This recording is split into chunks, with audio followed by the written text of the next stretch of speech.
Mysteries, the Mutt Mysteries. Welcome, one and all, to the Mutt Mystery Show. My name is Brian, and I'll be talking about animal abuse. Viewers' discretion is advised. Remember to paw that like and subscribe button. Let's hop like a bunny right into the story. We're all the way in Houston, Texas for this story. Now we go back in time a bit to the 21st of January, 2015. Brittany Fast probably just got home when she got a call from a worker from a construction landfill site. He told her about this pit bull who seemed to the worker had lost half of his face and was hiding in a few bushes as he was scared and he wouldn't let anyone come close to him. Fasca from the All Dogs Official Rescue Enterprise of Houston made her way to the place where the call came from. Even though she was a volunteer, she didn't let that stop her. After getting there and seeing the pit bull, she was shocked because she didn't expect it to be that bad and she wanted to help end the pit bull suffering. There was almost nothing left of this once large, beautiful pit bull. You could see all of his bones. He had dirt covering his whole body and he was very weak as well. Fast tried to get close enough to inspect his injuries, and what she saw was that the dog's nose and snout hanging from his face. I mean, what was left of it anyways? The pit bull growled because, of course, he was traumatized after everything he went through. Fast realized that a human was the villain in the story. She thought that the same human who cut off his nose was the one who owned him and gave him the collar he was wearing.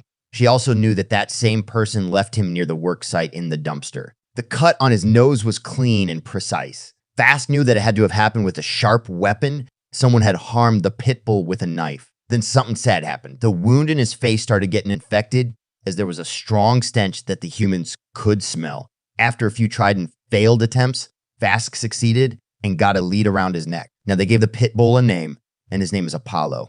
They named him after the Greek god of healing, immediately after he had gone limp and Apollo felt safe with Fask. After Fask had gotten Apollo in her car, she took him to the vet. Apollo should have been in pain, but he fell asleep in the car after relaxing. According to the dodo Fask, she thinks that's the best sleep he'd ever had. Yeah, Apollo wasn't saved yet. There was urgent medical attention that Apollo needed. Fasky was afraid that Apollo wouldn't make it, but Apollo was happy and walked around the waiting room of the vet and made a few friends with the other dogs. People at the vet was a little intimidated by Apollo. Nobody had expected a dog with his injuries to walk and make friends as if nothing had been wrong with him. Not only was his face injured, but Apollo also had heartworm. If not treated, Apollo could die. Fast gave Apollo food and water, and he immediately ate 2 bowls of food and drank water. Afterwards, Apollo made his way over to Fast and put his head on her legs, and that is when she realized he wasn't just another dog. The vet removed some of Apollo's teeth and upper jaw, but he made sure that Apollo could lead a normal life. Fast wasn't thinking about adoption yet, but she went and visited him often. According to the dodo, Fasquez said that deep down inside, she knew that wanted to keep him, but just needed to find a way. When Apollo recovered, Fask introduced him to her other 2 dogs who were both old and grumpy. She was unsure if the 2 old men will accept him because of their protectiveness of her. Apollo again did something unexpected.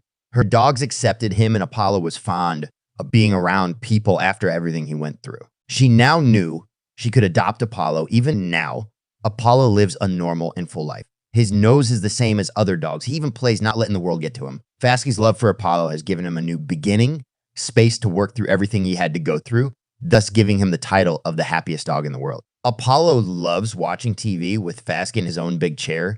He also loves to do everything other dogs like to do. He could be a dog again. Every Saturday, Fast takes Apollo to the Total Control K9 College, and Apollo waits every Saturday at the door to go and ride in the car. The All Dogs Official Rescue Enterprise of Houston had even made Apollo their new mascot. Apollo's story tells of a dog who went through hell and made it back to live a normal life and to be someone we, as dogs, can look up to. Apollo's carefree nature amazes Fask every day by bringing everyone together and just being himself. You can help dogs like Apollo. You can either donate money to any animal rescue center, or you can volunteer or be a foster parent. I just want to say that I have a foster mother, and I love everything about my mother. She's always there for me. I have lived my whole life in an animal shelter in South Africa. They had a plan to help old dogs like myself get a warm bed in the winter, and so my mom fostered me. You can help another dog that is in the same situation as us have a happy life. That's all for today. Make good choices in the future. See you next time.